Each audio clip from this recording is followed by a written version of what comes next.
SQL Server has a number of built-in commands that you can use to check the structure of your databases and provide information that could be useful when troubleshooting problems. They are called Database Console commands, or for short, DBCC commands. They fall in four main categories. You have maintenance, miscellaneous, informational, and validation. Now, when it comes to monitoring your database and looking for potential corruptions in the files, there's one of these commands that stands out as the most important, and it should be definitely one that is in your toolbox. It's a validation statement called the checkDB.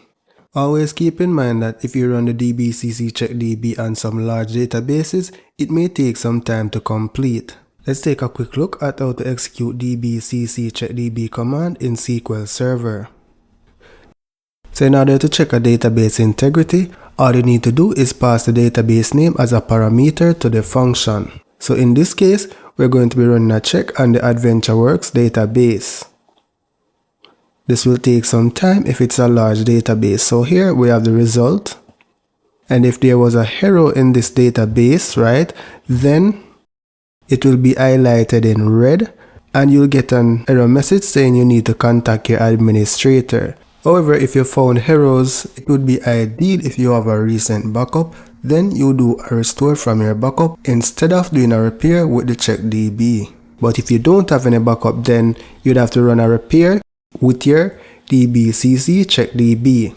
There are three parameters that you could use to repair your data. You have the repair allow data loss, you have the repair fast, and you have repair rebuild. So for the repair allow data loss, it specifies that the DBCC checkDB repairs the error found. So again, this should be your last resort. You should tend to do a restore if it was supposed to throw an error. For the repair fast, no repair actions are performed. For the repair rebuild, it performs repairs that have no possibility of data loss. This option may include quick repairs such as repairing missing rows in an unclustered index, or more time-consuming operations such as rebuilding an index.